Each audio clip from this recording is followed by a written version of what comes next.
Episode 88, The Big Announcement. Alex and Kelly were still both a little dazed when Alex's phone rang. He took it out and saw that it was a video call from Debbie. He glanced nervously at Kelly and then accepted the call. Debbie's beautiful face appeared on the screen. She had just finished unpacking in Chicago, and she couldn't wait to speak to Alex. "Alex, where are you?" she asked, smiling sweetly. "I'm in the cafeteria," he answered. "Look, I'm having spaghetti." He angled the camera to show his plate. "Oh, why do you have 2 forks?" she asked curiously. "Ah." Panic flashed across Alex's face for a moment, and then he smiled lightly. "I accidentally dropped my fork on the floor and had to get another one." When she heard Alex lie, Kelly's bottom lip trembled. "Oh, okay." Debbie didn't seem worried. She moved her phone around the room, showing it to Alex. "Look, this is the practice room Janice got for us. We'll be rehearsing here before we go to the talent show." "Hey, it looks pretty good," Alex said. And then he frowned with concern. "If you're staying in Chicago for a few days, are you sure you don't need me there?" "We'll be here for about a week or so," she said. "I told you that I don't need you to come. I'm trying to do what's best for you." "Okay," he said. "Take good care of yourself in Chicago, and I'll see you when you get back." After talking to Alex for a while, Debbie ended the call. "You love your girlfriend a lot," Kelly said with a faint smile. "Yes," Alex said. "So, do you understand now?" After talking to Debbie, he was resolved again. He had to be clearer with Kelly. He was no longer afraid of Kelly getting more attached to him, but he was worried that he might fall in love with her. "I understand," Kelly said, "but I'm still not giving up. As I said before, perhaps after a while, you'll realize that I'm more compatible with you." She wasn't avoiding reality, but she refused to hide her feelings for him. Alex was speechless. Then he got angry. Kelly was intentionally trying to destroy his relationship with Debbie.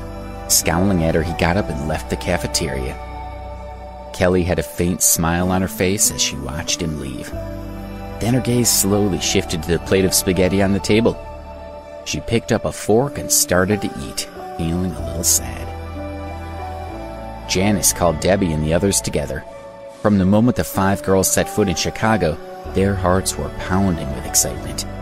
They dreamed of becoming famous and earning lots of money, and now that they had arrived in Chicago for the talent show, they had officially taken the first step. "Everyone seems to be doing really well," Janice stated.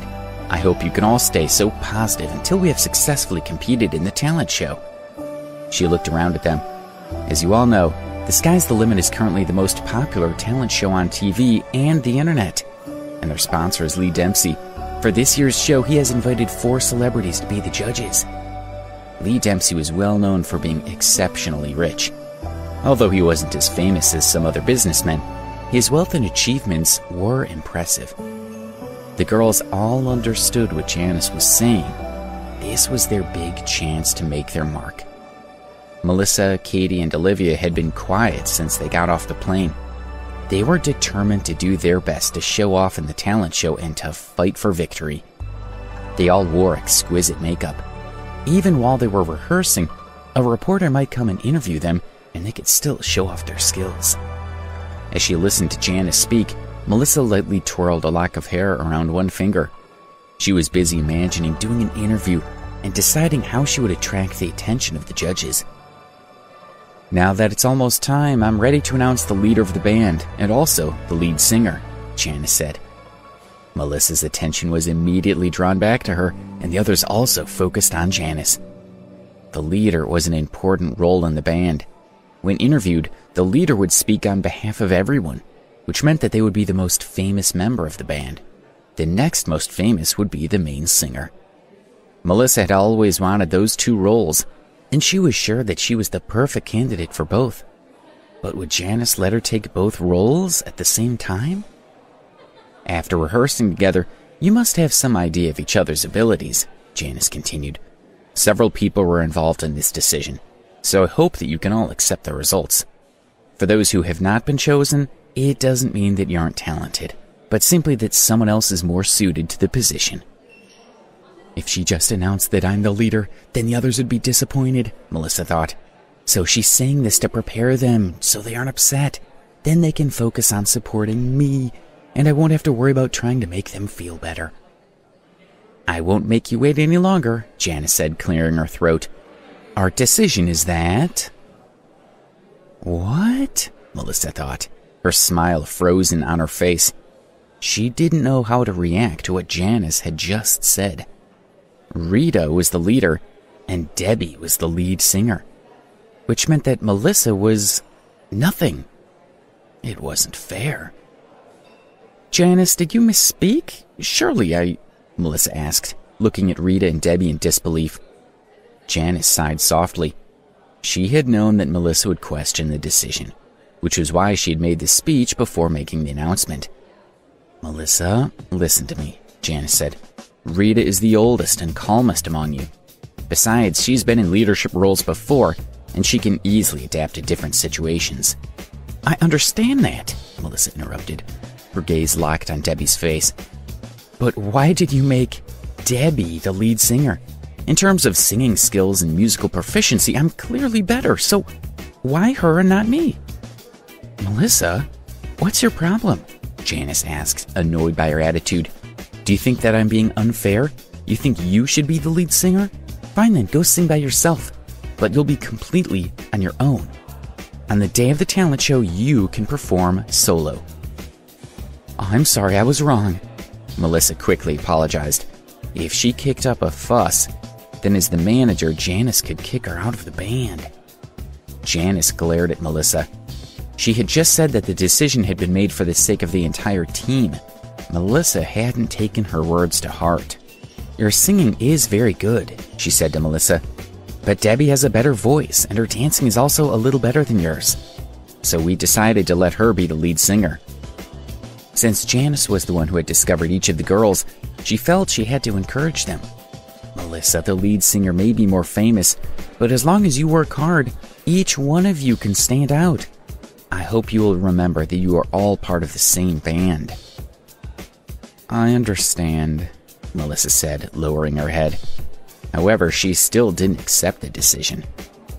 I'm glad you can admit when you're wrong, Janice said, smiling as she patted Melissa's shoulder.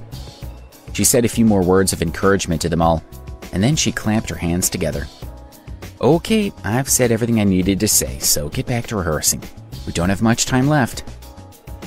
They all went back to practicing. Janice watched for a while and then left to take care of a few things. Later that night, Debbie and the others finished rehearsing and left the practice room.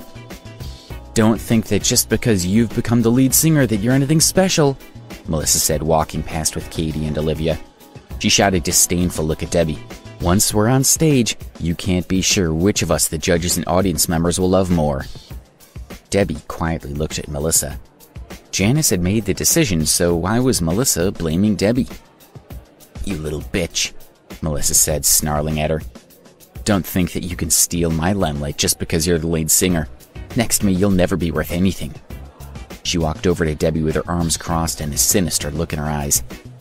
Debbie only looked at her with a hurt expression. Look at this little mouse. She's scared of me, Melissa said, smiling as she pushed Debbie away. Then she walked out of the building with Katie and Olivia. A bright yellow Porsche drew to a halt in front of Melissa. The car door opened, and Melissa's boyfriend, Charlie Mason, stepped out of the car. He was dressed in hip-hop attire, and he also liked the music. Hey, you're here, Melissa said, walking over to him. What's wrong, babe? Why are you looking happy? Charlie asked as he wrapped an arm around her. It's that country bumpkin, Melissa huffed angrily. Janice gave her the lead singer position, and you know I'm a much better singer than her. I'm guessing that the little bitch must have slept her way into the position. Why else would they have chosen her over me?